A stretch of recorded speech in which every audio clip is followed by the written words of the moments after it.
Back to my channel. আমি তোমার চলে এসেছি আবার আজকে সকালবেলা। আজকে আমার ছেলে বাড়িতে এসেছে, কড়াই গিয়েছিল জানো তো, তাই টিফিন করতে চলে এলাম, তাই তোমাদের সাথে শেয়ার করলাম। তাই দেখো বসিয়ে দিয়েছি কড়াই, এবার কড়াই তো গরম হয়ে গেছে। দিয়ে দেবো সর্ষের তেল। সর্ষের তেল রান্না থেকে খেতে খুবই ভালো লাগে আমারও। সকালবেলা খাবার তো পাঁচফোড়ন বা কালো জিরে দিয়ে হয়, তাই আমি পাঁচফোড়ন আর শুকনো লঙ্কা দিয়ে দিলাম। এবার এটাকে একটু ভালো করে ভেজে নেব। যে কোনো ফোড়নই কিন্তু খুব একটা বেশি পুড়লে ভালো লাগে না, তাই না? তাই ফোড়নটা আমার হয়ে গেছে। এবার আলু কেটেছি, আলুটার মধ্যে দিয়ে দেবো। এর মধ্যে দিয়ে দেবো লবণ। লবণ দিলে যে কোনো জিনিস তো তাড়াতাড়ি নরম হয়ে যায়। এবার লবণ দিয়ে একটু নিয়ে করে নিই, আলুটাকে ভালো করে নাড়াচাড়া করে নিই।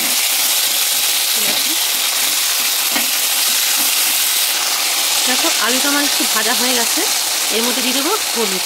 আর যে কোনো তরকারি রান্না করতে গেলে তোমরা আলুটাকে একটু ভালো করে ভেজে নেবে, তাহলে দেখবে তরকারিটা খুব সুন্দর একটা খুব সুন্দর হয়, একটু হোমের মতন হয়।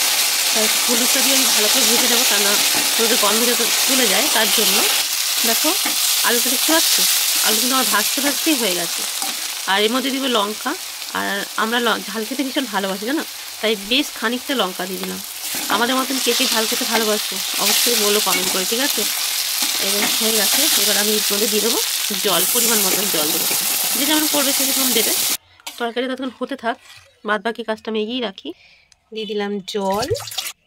লবণ দেবো, লবণ ছাড়া তোকে গুণ গাইবে না, তাই লবণ দিব যতটা পরিমাণ লাগে তোমরা দিয়ে দেবে ততটা পরিমাণে। দিয়ে দেবো কিছুটা কালো জিরে। আর আমি এরকমভাবে জলের মধ্যে দিই, তাহলে আমার মনে হয় কি তাহলে ভালো মিশে, বুঝতে পেরেছো? আর এর মধ্যে দিয়ে দেবো আমি জলের মধ্যে দিয়ে দেবো তেল, তাহলে নুনটাও সুন্দর গলে যায় আর আমার এটা ভালো হয়। তাই আমি করি, তোমরা অবশ্যই বাড়িতে ট্রাই করে দেখো আর কেমন হয় যে বলো। আর আমার সিম্পল রান্না তোমাদের কেমন লাগে সেটা অবশ্যই বলো। তার মধ্যে দিয়ে দিলাম ময়দা।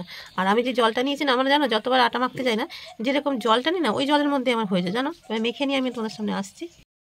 দেখো ময়দাটা মেখে ফেলেছি, এবার লিচি কেটে নেব। আমি বাড়িতে করি, আমি খুব একটা ছোট ছোট লিচি করি না, আমার খুব ছোট লিচি ভালো লাগে না জানো। তাই দেখো লিচিগুলো সব করে নিচ্ছি। দেখো তরকারিটা হয়ে গেছে।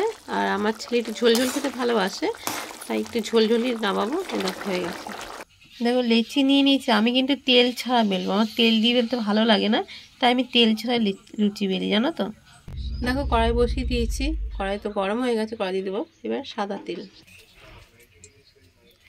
তেল দিয়ে দিলাম আর কি, এবার তেলের মধ্যে নামিয়ে দাও, দিয়ে চান করে নিই, হয়ে গেল।